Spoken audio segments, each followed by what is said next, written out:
موضوع الدرس في بشرية الأنبياء والمرسلين والرد على المكذبين والمشركين. سورة الصاد تفسير ابن كثير. الحمد لله رب العالمين والصلاة والسلام على أشرف الأنبياء وسيد المرسلين سيدنا محمد وعلى آله وأصحابه أجمعين.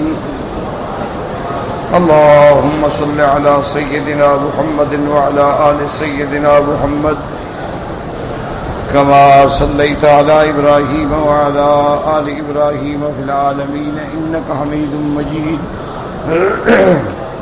أعوذ بالله من الشيطان الرجيم. بسم الله الرحمن الرحيم.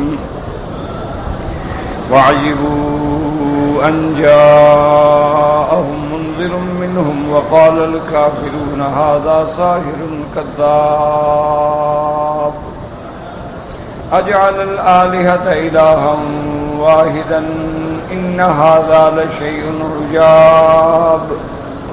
وانطلق الملأ منهم امشوا واصبروا على آلهتكم إن هذا لشيء يراد ما سمعنا بهذا في الملة الآخرة إن هذا إلا اختلاق أأنزل عليه الذكر من بيننا بل هم في شك من ذكري بل لما يذوقوا عذاب. أم عندهم خزائن رحمة ربك العزيز الوهاب أم لهم ملك السماوات والأرض وما بينهما فليرتقوا في الأسباب. جند ما هنالك مهزوم من الأحزاب. قال المؤلف والمفسر رحمه الله تعالى أدام النفع بعلومه وعلومكم في الدارين آمين إلى أن قال وعجبوا أن جاءهم منذر منهم أي بشر مثلهم. اللہ پاک نے ارشاد فرمایا، الفصل تفسیر فرماتی ہیں کہ کافروں کو اس بات پہ تعجب اور انکار تھا کہ اللہ نے ایک بشر کو کیوں نبی بنا کے بھیجا. وقال الکافرون ھذا ساحر کذاب. نعوذ باللہ. جو چیزیں دیکھتے معجزات تو کہتے یہ جادو ہے اور باقی نعوذ باللہ یہ جھوٹ بولتا ہے. اجعل الآلهة إلها واحدا أي أزعم أن المعبود واحد لا إله إلا هو. اور یہ پیغمبر کہتے ہیں، گمان کرتے ہیں کہ کوئی معبود برحق نہیں، کوئی عبادت کے لائق نہیں مگر اللہ. انکر المشرکون ذلك قبحهم اللہ تعالی وتعجبوا من ترک الشرک باللہ فإنهم كانوا قد تلقوا عن آبائهم عبادت الاوثان واشربته قلوبهم. چونکہ اب منکرین مشرکین نے نعوذ باللہ اس بات کا انکار کیا، اللہ تبارک و تعالی ان کو ذلیل فرمائیں. وتعجبوا من ترک الشرک باللہ، اور اس بات پہ تعجب کیا کہ اللہ کے ساتھ کسی کو شریک نہ بنایا جائے. اصل وجہ یہ تھی کہ وہ اپنے آباء و اجداد سے بتوں کی عبادت میں مشغول تھے اور مختلف خدا بنائے ہوئے تھے اور بتوں کی محبت ان کے دل میں داخل ہو چکی تھی، اس لیے توحید ان کو ناگوار گزرتی تھی. فلما دعاهم رسول الله صلى الله عليه وسلم الى خلع ذلك من قلوبهم وافراد الاله بالوحدانیت اعظموا ذلك وتعجبوا وقالوا. اب جب اللہ کے پیغمبر نے حضور پاک صلی اللہ علیہ وسلم نے ان کو توحید کی دعوت دی کہ سب معبودان باطلہ کو چھوڑ کے ایک خدا کی عبادت کرو جو معبود برحق ہے اور یہ بتوں کی عبادت چھوڑ دو. ان کو یہ بات بڑی لگی تعجب کہ کیسے ہو سکتا ہے سارے کام ایک خدا کرتا ہے.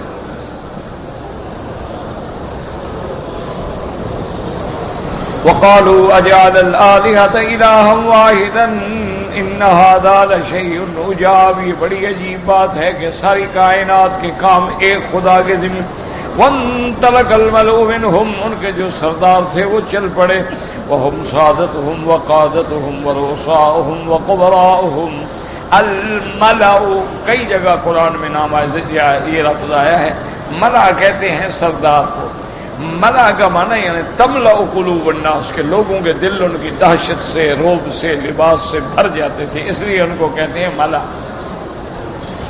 مراد یہ ہے کہ ان کے سردار، ان کے قائد، ان کے بڑے جو تھے، کہنے لگے چلو بھی چلو، بس امشوا واصبروا علی حالتکم علی آلہتکم، کہ چلو اپنے دین پہ قائم رہو، اپنے خداؤں کی عبادت پہ جمے رہو۔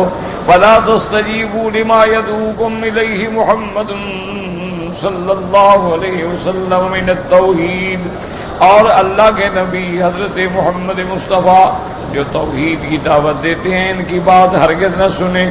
وقولہ تعالی ان ھذا لشیء یراد، قال ابن جریر ان ھذا الذی يدعونا الیہ محمد صلی اللہ علیہ وسلم من التوحید لشیء یرید به الشرف علیکم والاستعلاء وان یکون له منکم اتباع ولسنا نجیبه الیہ۔ ابن جریر مفسر فرماتے ہیں کہ ان ھذا لشیء یراد، انہوں نے کہا کہ اصل بات یہ ہے کہ حضور صلی اللہ علیہ وسلم توحید کی دعوت دے کر اصل میں چاہتے ہیں کہ انہیں بڑائی مل جائے، انہیں اب سرداری مل جائے، انہیں بڑا اونچا مقام مل جائے، اور ہم سب ان کے تابع ہو جائیں۔ نہیں، ہم بالکل بات نہیں مانیں گے۔ ذکر سبب نزول هذه الآیات الکریمات، قال السدی ان ناسا من قریش اجتمعوا فیہم ابو جہل بن ہشام والعاص بن وائل والاسود بن المطلب والاسود بن عبد یغوث فی نفر من مشیخۃ قریش فقال بعضهم لبعض۔ اب مفسر رحمۃ اللہ علیہ فرماتی ہیں کہ ان آیات کا شان نزول، سبب نزول کیا ہے، کس واقعے میں قرآن کی یہ آیات اتری ہیں۔ وہ کہتی ہیں کہ قریش کے سردار جو تھے وہ اکٹھے ہوئے، ان میں ابو جہل بھی تھا، عاصی ابن وائل بھی تھا، اسود ابن المطلب، اسود ابن عبد یغوث، فی نفر من مشیخۃ قریش، اور بھی قریش کے بڑے بڑے تھے، یہ سب اکٹھے ہوئے۔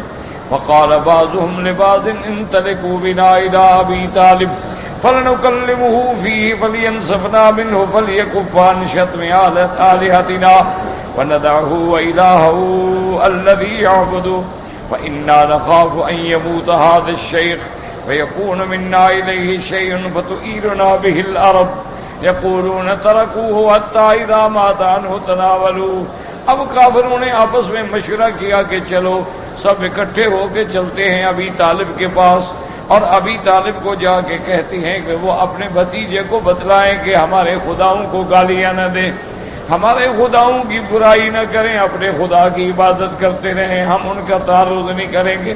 کہنے لگے کہ چلو ابی طالب سے ابھی فیصلہ کرا لیں، کیونکہ اگر ابی طالب مر گیا، بیمار ہے، اس کے مرنے کے بعد ہم نے حضور صلی اللہ علیہ وسلم کے خلاف کوئی قدم اٹھایا تو لوگ کہیں گے دیکھو جب تک بڑا زندہ تھا انہوں نے کچھ نہیں کیا، اب یہ بڑے بہادر بن گئے۔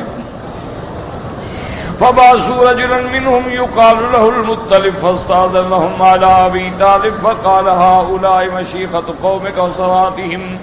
انہوں نے ایک بندہ بھیجا ابی طالب کے پاس جس کا نام مطلب تھا کہ اجازت لو حاضر ہونے کی۔ انہوں نے جا کے کہا کہ یہ بڑے بڑے سردار تیری قوم کے آئے ہیں، یستاذنون علیک، اجازت چاہتے ہیں، تمہیں ملنا چاہتے ہیں۔ قال ادخلهم، ابی طالب نے کہا لے آؤ ان کو۔ فلما دخلوا علیہ قالوا یا ابا طالب انت کبیرنا وسیدنا فانصفنا من ابن اخیک فمرہ فلیکف عن شتم آلہتنا وندعہ وإلہہ۔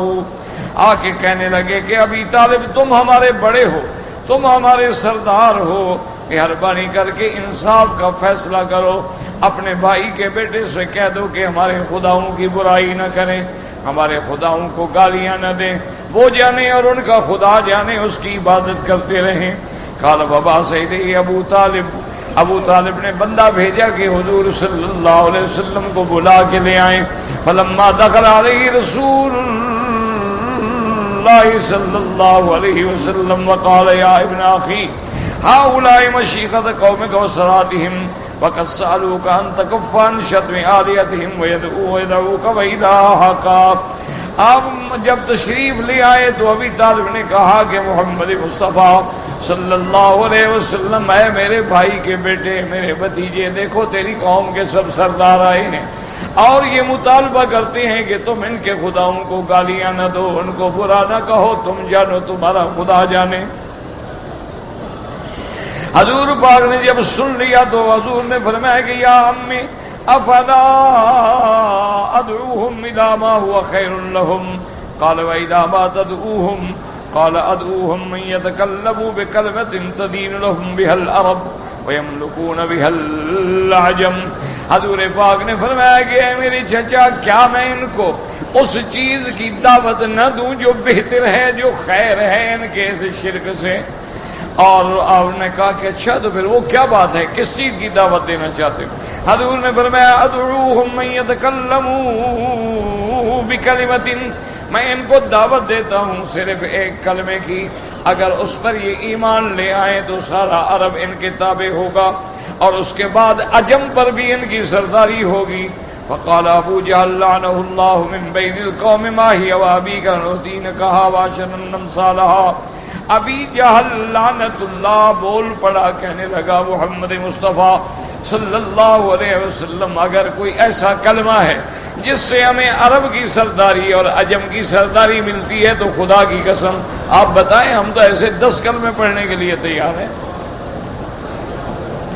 قال تقولون لا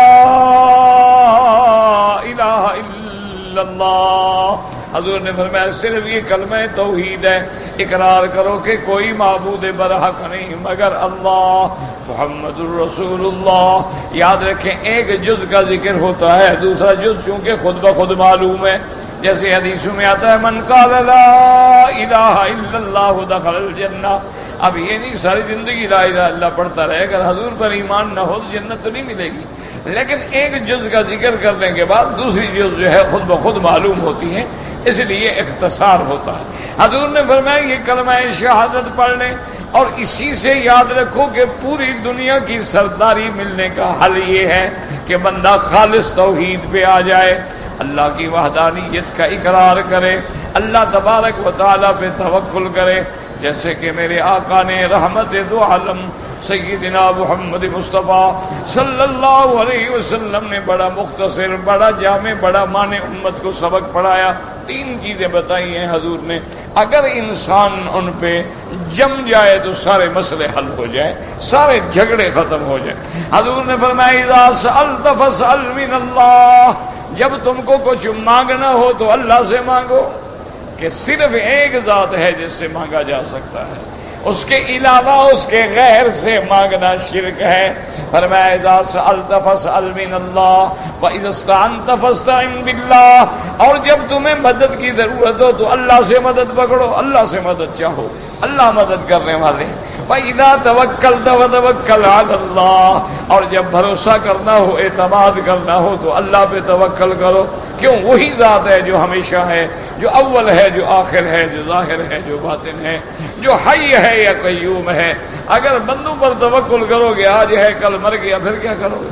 تو اس لیے حضور نے 3 جملوں میں سارا اسلام سمجھا دیا کہ اذا سألت، جب مانگنا ہو، جو چیز مانگنی ہو، مال ہے، اولاد ہے، نفع، جو چیز مانگنی، صرف سوال اللہ سے کیا جاتا ہے۔ اس لیے حکم اذا سألک عبادی انی فإنی قریب اجیب دعوت الداعی اذا دعان، کہ اللہ نے فرمایا مجھے پکارو میں تمہارے قریب ہوں اور ہر پکارنے والے کی پکار سنتا ہوں اور جواب دیتا ہوں، اس کی مشکل کو حل کرتا ہوں۔ یہی حکم اللہ نے قرآن میں دیا وقال ربکم ادعونی استجب لکم، کہ اے لوگوں مجھے پکارو۔ اسی طرح اللہ نے حکم دیا وَلِلَّهِ الْأَسْمَاءُ الْحُسْنَى فَادْعُوهُ بِهَا، اللہ کی اسماء مبارکہ ہیں، ان سے پکارو، یا اللہ، یا رحمان، یا رحیم، یا رزاق، یا خالق، یا مالک، یا حنان، یا منان، یا حی، یا قیوم، یا ذی الجلال والاکرام۔ اللہ کی اسماء سے اللہ کو پکارو، اور جب آدمی اخلاص نیت سے اللہ کو پکارتا ہے تو اللہ سب کی فریاد سنتا ہے، چاہے وہ مومن ہے، چاہے بندہ ہے، مومن ہے، صالح ہے، طالح ہے، فاسق ہے، سب کی پکار تو اللہ نے سننی ہے۔ اس لیے فرمایا کہ صرف ایک کلمہ پڑھ لیں لا الہ الا اللہ. جب حضور نے توحید کا کلمہ پیش کیا فنفروا وقالوا صلنا غیرہا فقال صلی اللہ علیہ وسلم لو جئتمونی بالشمس حتی تضعوها فی یدی ما سألتکم غیرہا فقاموا من عنده غضبا وقالوا والله لنشتمنك وإلهك الذي أمرك بهذا. کہنے لگے محمد مصطفیٰ صلی اللہ علیہ وسلم یہ توحید کا کلمہ نہ کہو، اس کے علاوہ اور جو حکم دو ہم ماننے کے لیے تیار. توحید ایک ایسی ضرب ہے نا کافر کے لیے تو بالکل موت ہوتی ہے. میں کہ حضور اور جو چاہتے ہو نا ہم سے مانگو، باقی یہ ہم نہیں کر سکتے. حضور نے فرمایا سنو لو جئتمونی بالشمس، اگر تم سورج لے کر بھی میرے ہاتھ پہ رکھ دو، کیا مانا ساری دنیا کی شاہی مجھے دے دو، اس کے علاوہ میری دعوت ہی، میری تو دعوت ہی توحید ہے. مجھے تو اللہ نے بھیجا اسی لیے ہے کہ میں دنیا کو شرک سے اور کفر سے اور غیروں کی عبادت سے، غیروں کی بندگی سے چھڑا کے اللہ کی بندگی پہ لے آؤں.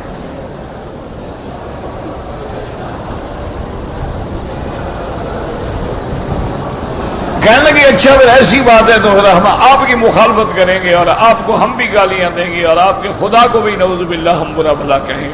اور کہنے لگے آپس میں چلو جی چھوڑو بس ان کی بات کو چھوڑو. وَانْطَلَقَ الْمَلَأُ مِنْهُمْ أَنِ امْشُوا وَاصْبِرُوا عَلَىٰ آلِهَتِكُمْ إِنَّ هَٰذَا لَشَيْءٌ يُرَادُ. کہنے لگے چلو اور اپنے دین پہ جمے رہو، اپنے خداؤں کی عبادت پہ ٹکے رہو. میں بالکل نہ سنے حضور محمد مصطفیٰ کی بات، کیونکہ جو باطل بھی ہے، جو بھی فرقے باطل ہیں، جب آدمی کسی باطل فرقے پہ دین پہ لگ جاتا ہے پھر اسی کو وہ دین سمجھتا ہے. یہی مصیبت ہوتی ہے، پھر اس کو چھوڑنے کے لیے وہ تیار نہیں ہوتا.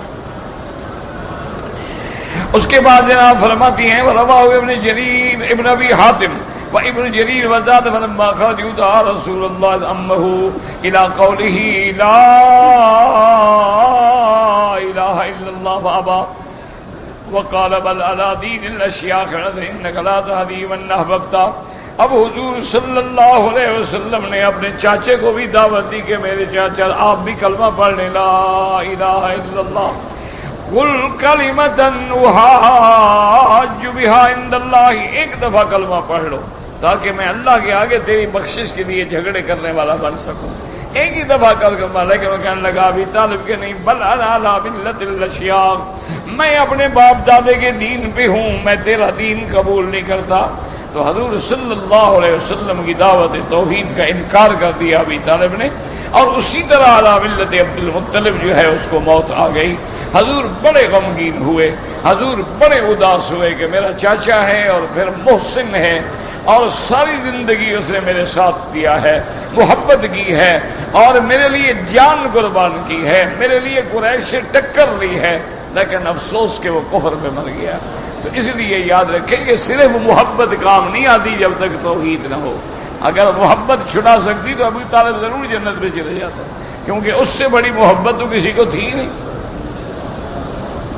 ابو طالب کا یہ عالم تھا کہ وہ سارے بیٹے جب آ جاتے رشتہ دار عزیز دسترخوان لگے ہو کہتے جب تک حضور نہیں آئیں گے میں کھانا نہیں کھاؤں.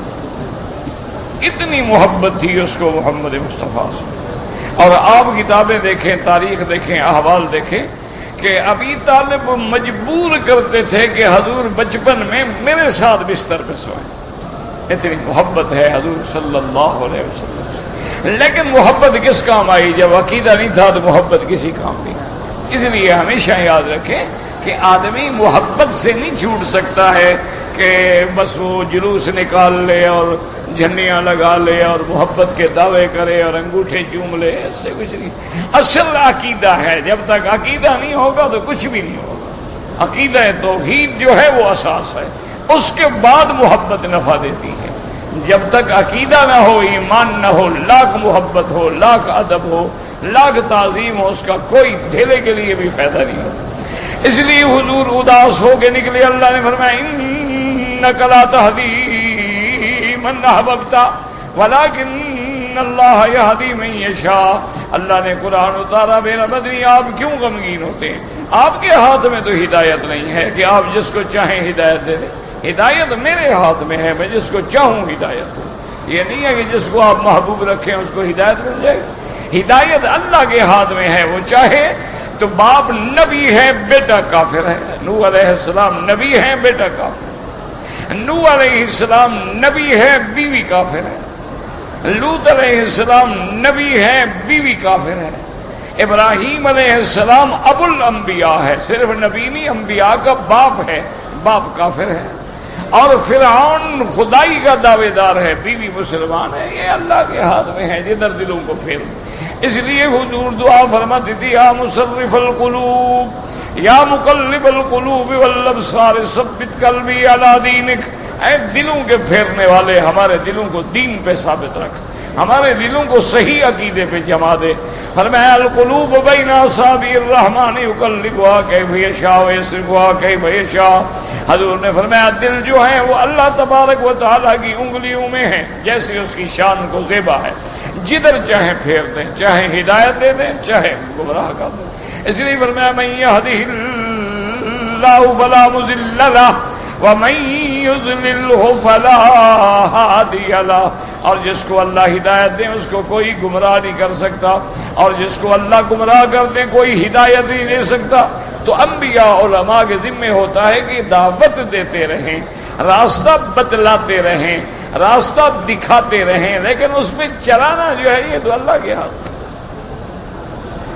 وقال ابو جعفر بن جریر حدثنا ابو قریب وابن وکیع قال حدثنا ابو اسامہ حدثنا الاعمش حدثنا عباد سعید بن جبیر ان ابن عباس رضی اللہ عنہما قال لما مرض ابو طالب دخل علیہ رہط من قریش. جب ابو طالب بیمار ہوا تو کفار قریش کی ایک جماعت اس کے پاس آئی.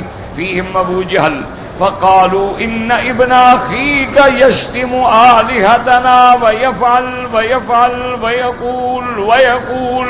ابو جہل بھی تھا، کہنے لگا ابو طالب تمہارا بھتیجا جو ہے نا ہمارے خداؤں کو گالیاں دیتا ہے. اللہ کے نبی نے کبھی گالی نہیں دی، یاد رکھو. لیکن جب مشرک کو کہو کہ یہ دیوی دیوتا کچھ نہیں کر سکتے، وہ کہتا ہے دیکھو گالی ہے نا، کہتا ہے بیکار ہیں، کسی کام کے نہیں.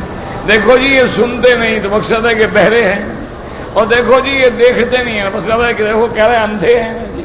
یہ کہتے تمہارے کچھ کام نہیں آ سکتے، مانا بیکار ہوئے نا، تو گالی ہو گئی نا. ورنہ حضور پاک نے کبھی گالی نہیں دی، یاد رکھو. اللہ کے نبی کی زبان مبارک سے کبھی گالی نہیں نکلتی. حضور نے تو کبھی دشمنوں کو بھی گالی نہیں دی. حضور نے تو کبھی اپنی ذات کا بدلہ بھی نہیں لیا کسی سے. اگر کسی نے حضور کو تکلیف پہنچائی حضور نے معاف فرما دی. لوگوں نے کانٹے راستے میں بچھائے، حضور نے دعائیں دی. لوگوں نے پتھر مار کے سرکار دو جہاں کے قدموں کو زخمی کر دیا، آپ کے جوتے مبارک خون سے بھر گئے. لیکن پھر بھی اللہ کے نبی دعا فرما رہے کہ اللہم اہد قومی فإنہم لا یعلمون. میرا اللہ میری قوم کو ہدایت دے، یہ جانتے نہیں ہیں کہ پیغمبر کی شان کیا ہوتی، ان کو ہدایت دے دے. تو مقصد یہ ہوتا ہے کہ دیکھو نا، جیسے آدمی کہتا ہے کہ بھی پیر ہیں، بزرگ ہیں، فوت ہو گئے، اگلے جہان میں چلے گئے، بھائی یہ نفع نقصان نہیں دے سکتے، یہ شور پکار نہیں کر سن سکتے، یہ تمہارے کسی کام نہیں آ، یہ تو خود اللہ کے محتاج ہیں. دیکھا پیر کی توہین کر رہا ہے کہ ہمارا پیر کچھ نہیں کر سکتا. بس یہ گالی ہے. ورنہ کون بے وقوف ہے کسی بزرگ کو گالی دے گا؟ بھلا کوئی احمق ہے دنیا میں اللہ کے ولی کو گالی دے؟ لیکن اچھا پھر ان سے کہو کہ بھائی اچھا تم ایک فیصلہ کرو کہ ایک اللہ کا ولی ہے، پیر ہے، بہت بڑا بزرگ ہے، وہ درجات عالیہ کا مالک ہے، لیکن زندگی میں اگر بیمار ہو جائے تو علاج ڈاکٹر سے کرواتے ہیں، حکیم بلاتے ہیں، انجیکشن لگواتے ہیں، وہ خود اپنے آپ کو ٹھیک کیوں نہیں کر لیتے؟ تو پیر پھر ڈاکٹر کا محتاج کیا مطلب؟ دواؤں کا محتاج. اچھا پیر صاحب کو 4 دن کھانا نہ دے پتہ لگ جائے جناب، کھانے کا محتاج، پینے کا محتاج. اچھا اب اگر فوت ہو جائیں تو غسل کا محتاج، کفن کا محتاج. وہ کون کفن پہناتا ہے؟ ان کو غسل کون دیتا ہے؟ ایمان سے کہیں ان کا جنازہ کندھے پہ رکھ کے کون لے آتا ہے؟ ان کے جنازے کو آگے رکھ کے دعائے جنازہ کون پڑھتا ہے؟ اس کی قبر کون تیار کرتا ہے؟ قبر کے اندر کو ان کو کون اتارتا ہے؟ اس کی قبر پہ مٹی کون ڈالتا ہے؟ یہ سارے کام تو مرید کرتے ہیں، جب نیچے چلے جاتے ہیں تو آپ مشکل کشا ہو جاتے ہیں۔ یہ کیا بات ہے؟ یعنی اللہ نے عقل دیا ہے کہ بھوسا بھرا ہوا ہے؟ بھائی سارے کام ہم نے کیے، کفن ہم نے دیا، دفن ہم نے کیا، جنازہ ہم نے پڑھا، دعائیں ہم کر رہے ہیں، کندھوں پہ اٹھا کے قبر تک ہم لا رہے ہیں، قبر میں ہم پکڑ کے اتار رہے ہیں، یہ سارے کام تو بندے کر رہے ہیں، اور لیکن بعد میں مشکل کشا پیر ہو جاتا ہے۔ یہی بات جب سمجھاؤ نا جی تو مشرک کو گولی کی طرح لگتی ہے، وہ کہتا ہے دیکھو ہاں وہابی ہے، یہ گستاخ ہے، یہ اولیاء اللہ کا منکر ہے، یہ جی نبی کو ہی نہیں مانتے، یہ درود نہیں مانتے جی، یہ تو فاتحہ کے بھی منکر ہیں جناب، نہ فاتحہ نہ درود، مر گیا مردود، کس سے بناتے ہیں؟ نہ ایمان سے کہیں کہ سب سے بڑے وہابی تو نجدی ہوتے ہیں۔ آپ یہاں جو ہیں روزانہ نماز میں اشہد ان محمد رسول اللہ سنتے ہیں کہ نہیں سنتے؟ تو اگر یہ نہیں مانتے تو کیوں پڑھ رہے ہیں؟ وجہ بھائی جب ان کو حضور سے محبت ہی نہیں۔ اسی طرح انشاءاللہ اب رمضان المبارک کا مہینہ قریب ہے، دعا کریں اللہ ہر مسلمان کو نصیب فرمائے، اور اللہ ہمیں استقبال رمضان کی توفیق دے، اور رمضان کے صیام و قیام کو صحیح سنت کے مطابق ادا کرنے کی توفیق دے۔ تو اب آپ دیکھیں گے کہ یہ دعائیں مانگتے ہیں کھڑے ہو کے وتر میں، اور ہر دعا درود پہ ختم ہوتی ہے وصلی اللہ علی سیدنا محمد۔ تو اگر نبی کو نہیں مانتے دعا کا کیا مطلب؟ ہر مسجد میں آپ چلے جائیں، مکے میں، مدینہ منورہ میں، یہ تو چونکہ حرم ہے نا، بڑا ہے نا، اس کے سینکڑوں دروازے ہیں، لیکن ہر مسجد کے اندر یا باہر باقاعدہ لکھا ہوگا کہ بھئی جب مسجد میں داخل ہوں تو کیا پڑھیں؟ بسم اللہ والصلاۃ والسلام علی رسول اللہ، اللہم اغفر لی ذنوبی وافتح لی ابواب رحمتک۔ اور جب باہر نکلو کیا پڑھو؟ بسم اللہ والصلاۃ والسلام علی رسول اللہ، اللہم اغفر لی ذنوبی وافتح لی ابواب فضلک۔ تو اگر یہ منکر ہیں تو کیا مطلب ہے اس بات؟ ان کے پاس الحمدللہ اقتدار ہے، قوت ہے، سلطنت ہے، حکومت ہے، طاقت ہے۔ اگر نعوذ باللہ یہ مدینے کے منکر ہوں تو یہ مدینے کا رستہ مشکل کر دیں، تاکہ پہلے جیسے 2 مہینے لگتے تھے اب بھی 2 مہینے لگے۔ یہ اتنی بہترین سڑکیں بنا ڈالیں، اور مدینہ منورہ کا حرم اتنا خوبصورت ہے کہ مکے کا حرم بھی مقابلہ نہیں کرتا۔ آپ جا کے دیکھ لیں، یا جنہوں نے دیکھا ہے انصاف کریں، یعنی ہر چیز جو ہے، یعنی ایک ایک پتھر جو لگا ہے، ایک ایک بجلی جو لگی ہے، ایک ایک فانوس جو لگا ہے، ایک ایک لکڑی جو لگی ہے ان کے گنبدوں میں اور محرابوں میں، اینٹیک ہے، یعنی کسی دوسری جگہ آپ کو مل ہی نہیں سکتی کہ آپ بازار میں خرید لیں۔ اور پتھروں کو اس انداز میں لگایا گیا ہے کہ یہ تو جو فن والے لوگ ہیں نا وہ جانتے ہیں کہ پتھر کی رگوں کو ملانا، کہ رگ سے رگ ملتی جائے، یہ تو آپ 1000 پتھر تلاش کریں تو 4 ملیں گے۔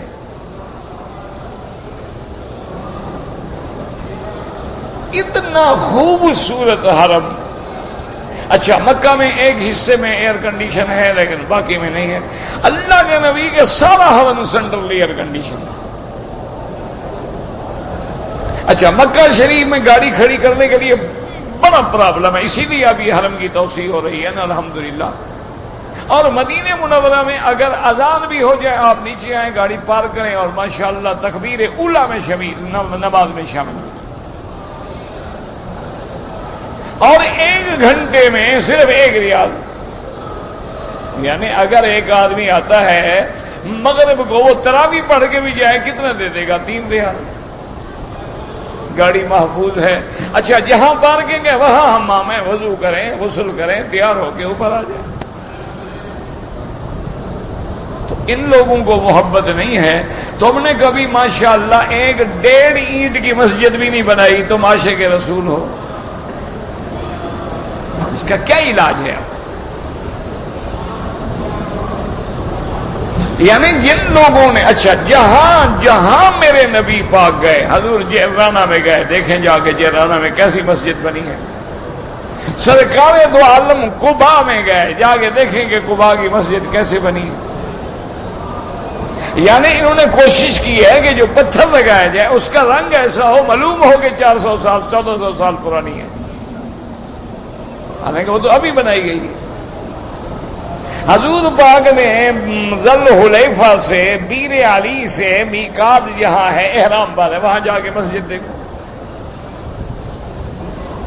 اسی طرح آپ جتنے مساجد ہیں، میقات کی مساجد ہیں، راستے میں مساجد ہیں، اور پھر مساجد میں اہتمام ہے. صرف یہ نہیں کہ مسجد بنا دی، نہیں، حمامات ہیں، اندر کارپیٹڈ مسجد ہے، اے سی لگے ہوئے ہیں، سکون کے ساتھ آ کے نمازیں پڑھیں. یہ لوگ تو حضور کو نہیں مانتے، اور جو صرف 12 ربیع الاول کو جھنڈیاں لگا لیں وہ عاشق ہیں. یہ اب تمہارا فیصلہ ہے، خدا کو قیامت میں جواب دے دیں کہ سچ کون تھا اور جھوٹ کیا تھا. یعنی آپ حیران ہوں گے کہ اللہم صلی علی محمد، درود پڑھتے ہیں نا آپ نماز میں، اللہم صلی علی محمد وعلی آل محمد. حالانکہ حضور تو سید ہیں ساری قوم کے، لیکن درود جب حضور نے سکھایا تو ساتھ لفظ سیدنا نہیں لگایا. تو یہ کہتے ہیں جب حضور نے نہیں لگایا اسی طرح پڑھو جیسے حضور نے پڑھا. یہ کہتے ہیں دیکھو جی یہ تو حضور کو سید مانتے ہی نہیں. ہو جی یہ تو مولانا نہیں کہتے، سیدنا نہیں کہتے، حبیبنا نہیں کہتے، شفیعنا نہیں کہتے. بات یہ نہیں، عقل کرو کہ اللہ کے نبی نے درود خود سکھلایا ہے یا بعد میں مولویوں نے بنایا ہے؟ اگر حضور نے سکھلایا ہے تو کون مائی کا لال ہے جو محمد مصطفیٰ کے لفظ پہ زیادتی کرے یا گھٹا دے؟ ویسے آپ لاکھ دفعہ کہیں گے سیدنا، حبیبنا، شفیعنا، قرۃ اعیننا. آپ ان کے خطبات میں پڑھیں گے کیسے حضور صلی اللہ علیہ وسلم کی شان میں جب یہ کہتے ہیں تو یہ ایک محض عصبیت ہے، ایک تعصب ہے. اور انگریز نے ایسی تحریک پیدا کی کہ ورنہ آپ دیکھ لیں کہ انگریز کے آنے سے پہلے آپ کے ملک میں اس وقت ہند تھا، ہندوستان تھا، کوئی جھگڑا مجھے دکھا دیں کسی بات پہ جھگڑا ہو.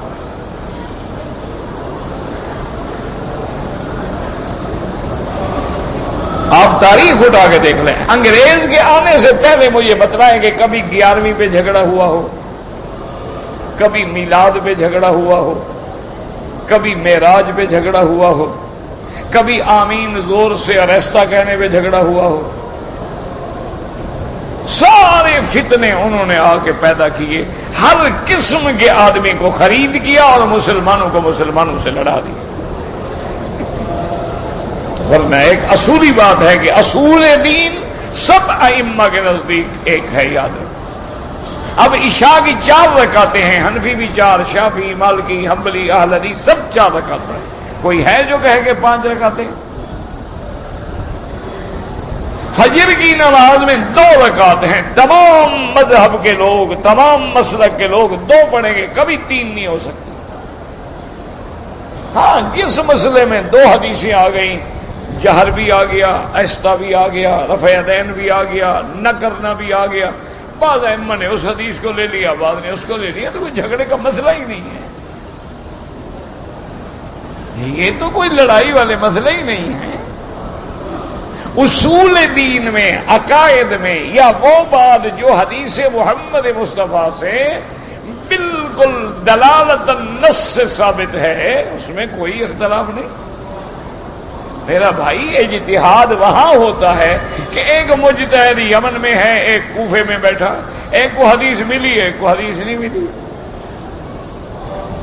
ایک کو پہلی حدیث پہنچی ہے لیکن دوسری حدیث نہیں پہنچی، ایک کو پہلا عمل ملا ہے لیکن آخری عمل کا پتہ نہیں لگا، نہ اس وقت ٹیلی فون تھے کہ ٹیلی فون کر کے پوچھ لیں، نہ انٹرنیٹ تھا کہ جناب ویب سائٹ دیکھ لیں، وہ تو 6 مہینے پیدل چلتے تھے اور ایک حدیث لیتے تھے محمد مصطفیٰ، اور اس میں احتیاط کا یہ عالم تھا کہ امام ترمذی رحمت اللہ علیہ آخری عمر میں روتے روتے کثرت بکا کی وجہ سے نابینا ہو گئے۔ ایک دن اپنے ساتھی کے ساتھ ایک اونٹنی پہ سوار ہو کے سفر فرما رہے تھے، ایک جگہ سے جب گزرے تو فوراً سر جھکا لیا،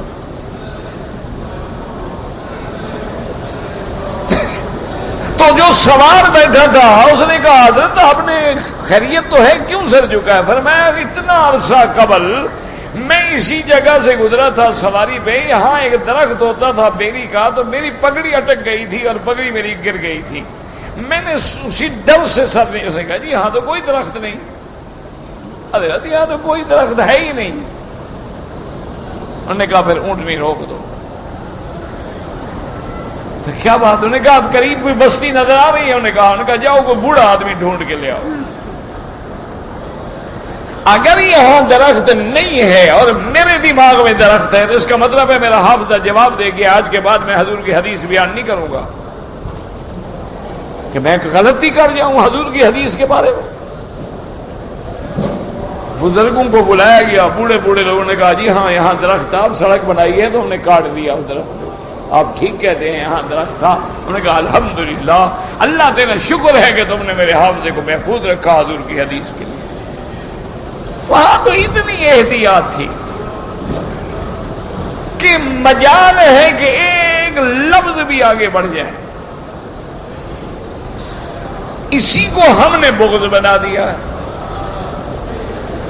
اس لیے ہمیشہ یاد رکھیں کہ الحمدللہ تمام ائمہ اربع ہیں، علماء اہل حدیث ہیں، یہ سب اہل حق ہیں، ان میں کوئی بنیادی اختلاف نہیں، بنیادی اختلاف نہیں ہے۔ ان مسائل میں اختلاف ہے جو اجتہادی مسائل ہیں، ان مسائل میں اختلاف ہیں جو فروعی مسائل ہیں، ان مسائل میں اختلاف ہیں جس میں اعلیٰ افضل غیر افضل کی بات ہے، ورنہ اگر اختلاف ہوتا یا ائمہ اپنا دین مناتے، ایک کہتا طواف کے 7 چکر ہیں، دوسرا کہتا نہیں 8 ہیں، تیسرا کہتا 6 ہیں، چوتھا کہتا 5 ہیں۔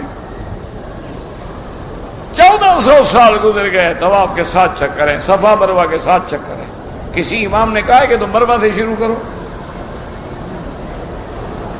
ایک بات معلوم ہے، واضح ہے، اس میں جھگڑے کا کیا مطلب ہے؟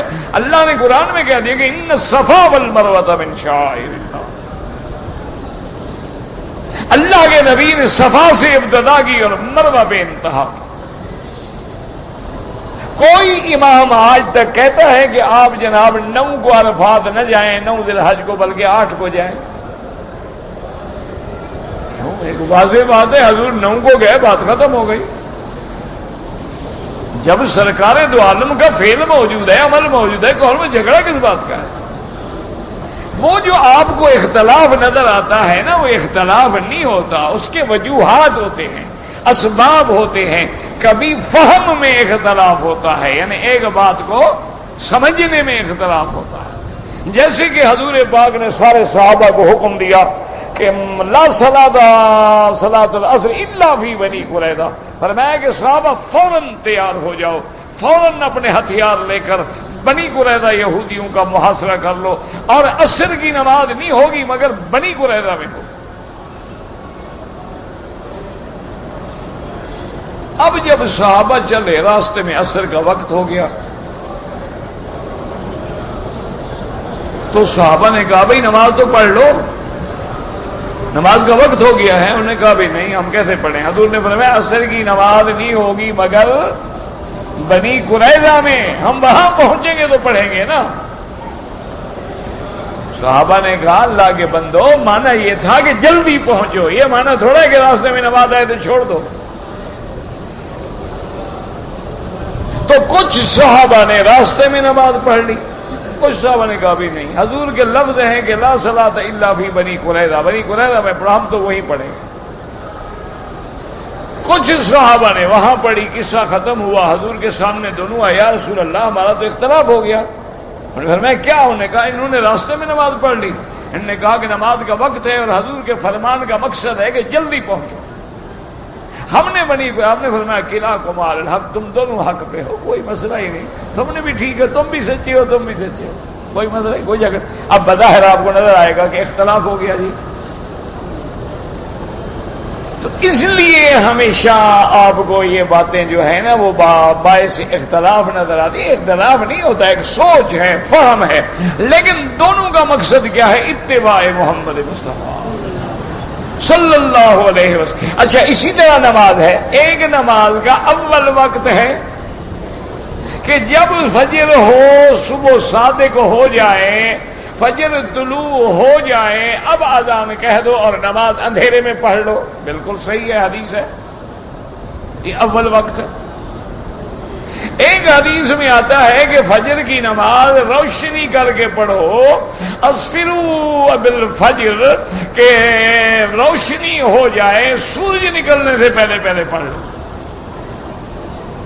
وہ بھی حدیث مبارک ہے. بعض ائمہ اول وقت کو لے لیتی ہیں کہ بھئی انسان کی موت حیات کا کوئی پتہ نہیں، جب وقت ہو گیا نماز پڑھو، جلدی کرو، نماز ادا کرو نا.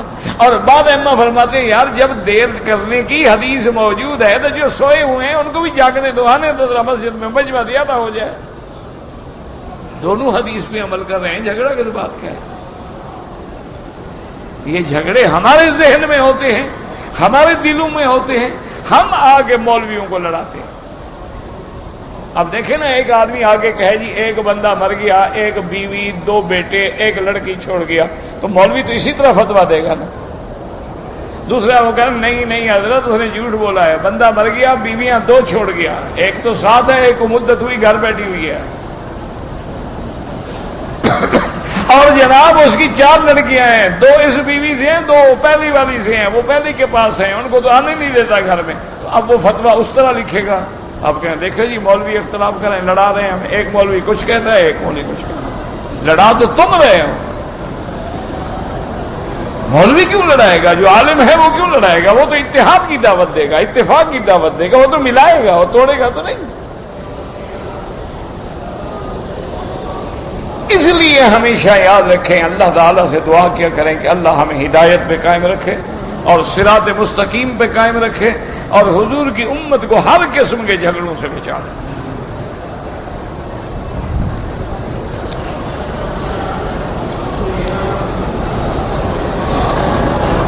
اگر آپ مسجد میں آئیں اور فجر کی جماعت کھڑی ہو چکی ہے، آپ جماعت میں مل جائیں، سنتوں میں نہ لگیں.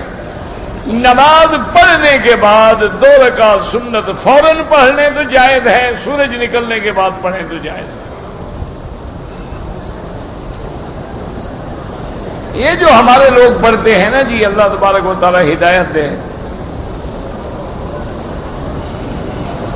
ان کی نماز کی بھی باقاعدہ ویڈیو بنانی چاہیے کہ امام کہتے ہیں نا اللہ اکبر الحمدللہ رب العالمین، ابھی امام ولضالین آمین پہ نہیں پہنچے گا، یا 2 رکعت سنت پڑھ کے بھی آ جائے گا اللہ اکبر. اللہ کے بندے، اس نے تو ابھی فاتحہ بھی نہیں پڑھی، تم نے 2 رکعتیں پوری پڑھنی. کیوں ہو جی؟ وہ نماز پہلے سنت نہ پڑھی، سنت رہ جائے گی نا، اتارنی ہے نا گلے سے. نماز تھوڑی پڑھنی ہے، وہ تو گلے سے اتارنے کے لیے آیا ہے. جماعت کھڑی ہو گئی ہے، جماعت میں مل جاؤ سکون کے ساتھ. جب نماز ختم ہو جائے بعد میں پڑھ لو، سورج نکلنے کے بعد پڑھ لو. جب اجازت ہے تو جھگڑے کی کیا ضرورت ہے؟ ہاں ایک آدمی پڑھ رہا تھا، نماز شروع کر چکا ہے، تو احناف یہ کہتے ہیں اسے یقین ہے انشاءاللہ کہ میں رکعت میں مل جاؤں گا تو پوری کر لے، لیکن پوری ادا کے ساتھ کرے، یہ تو نہیں کہ ٹکریں مارے.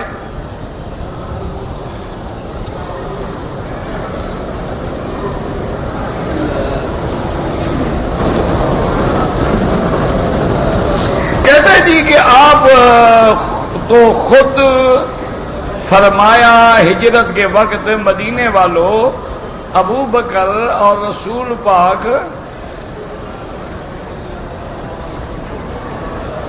تو رسول کا زمین میں ہے پڑا ہوا تو پتہ نہیں کیا سمجھ نہیں آ رہی بات. او اللہ کے بندے، وہ تو حدیث یہ ہے کہ حضرت ابو بکر فرماتے ہیں، لکھنا اس کو نہیں آتا لیکن حضور کا جسم ثابت نہیں کرنا چاہتا. حضرت ابو بکر فرماتے ہیں کہ جب ہم مدینے میں پہنچے تو مدینے والے جو آ رہے تھے ان نے حضور کو تو دیکھا نہیں تھا، تو اس لیے بعد لوگ آگے پہلے مجھے ملتے پھر حضور کو ملتے، ان کو پتہ نہیں لگ رہا تھا کہ اللہ کے نبی کون ہیں. تو حضرت ابو بکر فرماتے ہیں کہ تھوڑی سی دھوپ پڑ رہی تھی، میں نے سوچا کہ چلو حضور پر دھوپ بھی نہ پڑے اور لوگوں کو بھی پتہ لگ جائے بھی یہ تو خادم ہے، مخدوم تو محمد مصطفیٰ ہے. میں کپڑا لے کے سایہ کر کے حضور پہ کھڑا ہو گیا. اس میں کیا ہے جی، سایہ ہونا ہے نہ ہونا.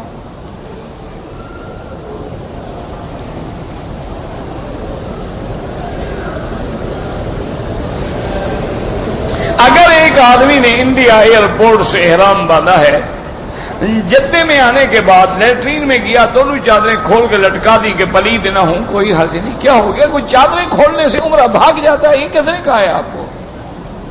عمرہ چادروں میں باندھا ہوا ہے آپ نے، چادر گر گئی تو عمرہ گر گیا. یہ کیا ہے؟ چادریں بدل لو، پلید ہو جائے دھو ڈالو، گرمی ہو گئی اتار کے غسل کر لو، کوئی مسئلہ نہیں. ڈرتے ہیں تو چادر اتارنے سے بھی حاجی ڈرتا ہے، اور داڑھی روز منڈواتا ہے اس سے نہیں ڈرتا. چادر نہ گرے، محمد کی سنت گرتی ہے تو گرنے دو مٹی میں. انا للہ و انا الیہ راجعون. اب یہ کیا کرے آدمی؟ ان کو کیسے سمجھائے مجھے بتاؤ. اذان کا اتنا ادب ہے کہ ہمارے دیہاتوں میں ایک من کا گھاس کا گٹھا سر پہ ہو نا جی، اذان ہو جائے چپ کر کے کھڑا ہو جائے گا. اگر کوئی پوچھے بھی اللہ کے بندے کیوں کھڑے گا، اذان ہو رہی، ادب ہو رہا ہے. جب اذان ہو جائے گی گھر چلا جائے گا، نماز نہیں پڑھے گا. یہ ادب ہے بے ادبی ہے؟ تو انسان ہماری قوم ہی عجیب ہے جی.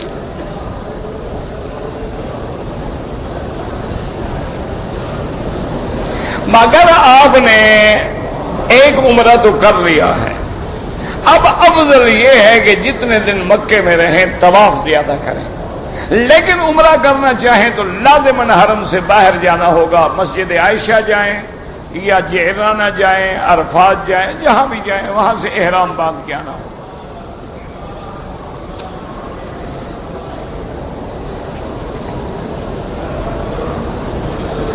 میری بیوی کی ولادت کا مسئلہ ہے، اللہ شفا عطا فرمائے، اللہ آسانی فرما دے، اور اللہ تبارک و تعالی ہر مشکل سے محفوظ رکھے، ہر مسلمان پہ، ہر بیمار پہ رحم کرے. دم کا معنی ہوتا ہے ایک بکری یا بکرا یا دمبا یا جو بھی ہو خرید کے ذبح کر کے گوشت غریبوں کو تقسیم کرو، یہ معنی ہے دم.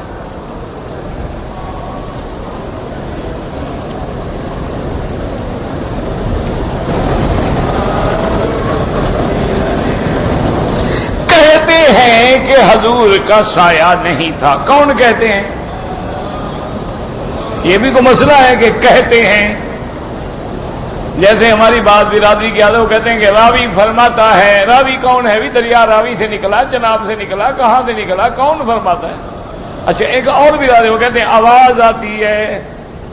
کہاں سے آ رہی ہے آواز؟ جن دے رہا ہے، بندہ دے رہا ہے، کون دے رہا ہے؟ کہتے ہیں. کون کہتے ہیں؟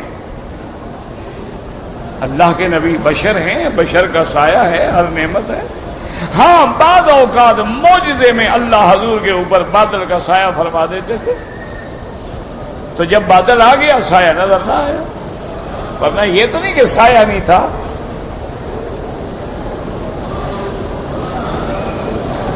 پورے گھر والوں کی طرف سے ایک عمرہ نہیں ہوتا، ایک آدمی کے لیے ایک.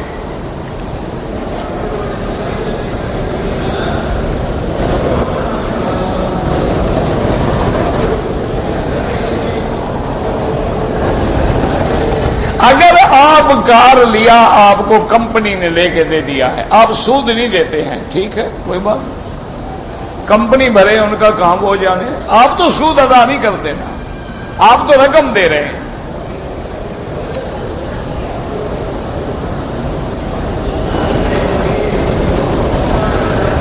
ہم دو بہنیں ہیں، ہماری بہن بیمار ہو گئی تو ہم لوگ منا میں مزدلفہ کی رات اور منا میں جو راتیں تھیں نہیں گزار سکے، کوئی جرمانہ نہیں۔ اللہ کے نبی نے اجازت دی تھی کہ مزدلفہ میں آپ نے رخص للنساء والصبیان، عورتوں کو بھی، بچوں کو بھی، تکلیف والوں کو بھی، حتیٰ کہ مکے کے لوگ آئے، انہوں نے کہا یا رسول اللہ نحن رعاۃ، ہم بکریاں چرانے والے لوگ ہیں، اگر ہم نے رات یہاں گزاری صبح رش ہوگا، پہنچتے پہنچتے دوپہر ہو جائے گی، بکریاں تو بھوکھی مر جائیں گی، ہم نے کہا تم بھی رات کو چل جاؤ۔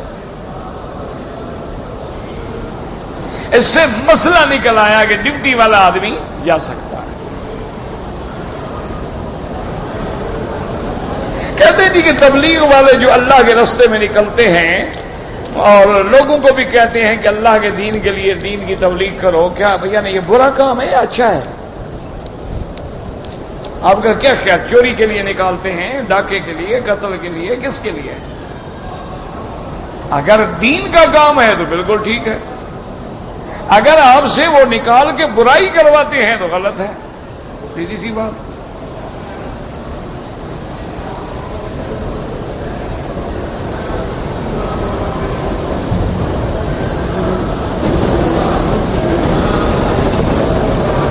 میں نے قرض لیا تھا بینک سے، سود بڑھ رہا ہے تو یہ تو پھر ہوگا نا بھائی، جب اللہ کا عذاب خریدوگے تو عذاب تو بڑھتا رہے گا نا۔ اب اس کا کیا حل ہے؟ ادا کرو، جان چھڑاؤ، توبہ کرو آئندہ کے لیے۔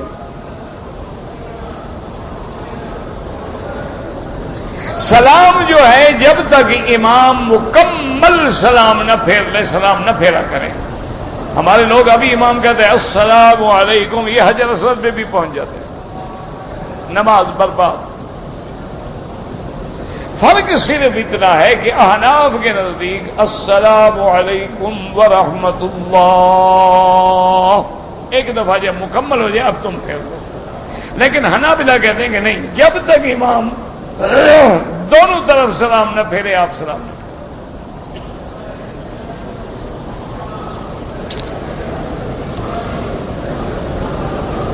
ہر عمرے کے بعد حلق کرانا ضروری ہے، بالکل ضروری ہے، چاہے گنجا بھی ہو اس طرح پھروانا پڑے گا۔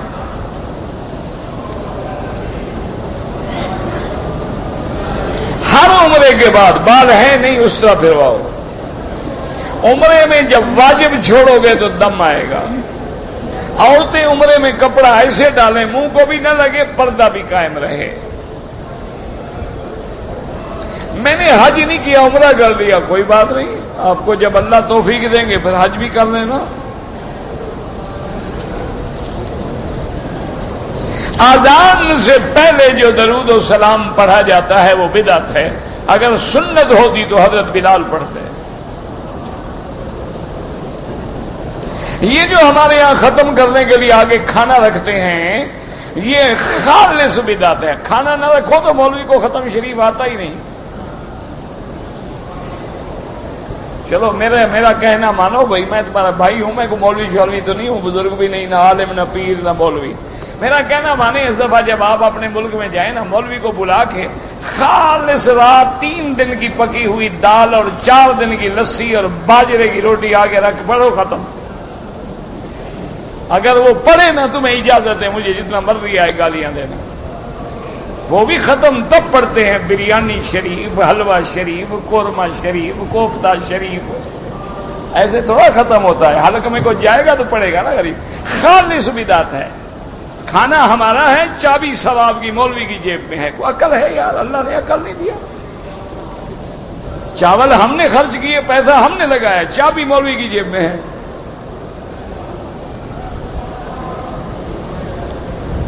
اگر میں حنفی ہوں اور آمین زور سے کہہ دیا کوئی بات نہیں، کوئی کفر تو نہیں ہو گیا، زور سے بھی ثابت ہے، اور دعا ہے اور دعا میں حکم ہے کہ آہستہ کی جائے۔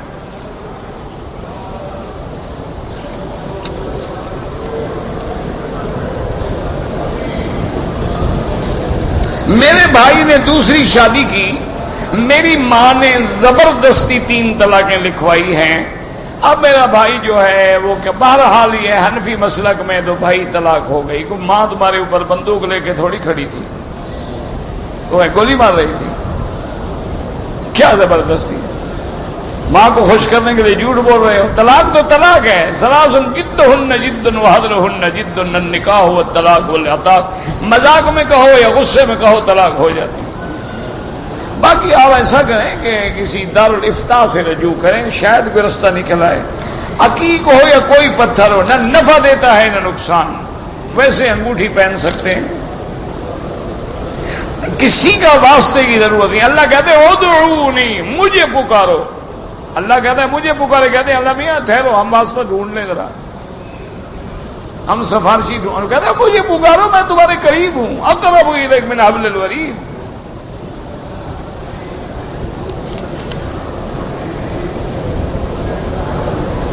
ایک آدمی نے گھر میں ٹیلی فون کیا، ٹیلی فون پہ غصہ ہوا بیوی سے اور طلاق دے دی. ہو گئی جناب. طلاق تو ایسی بلا ہے کہ منہ سے نکلی گولی لگ گئی.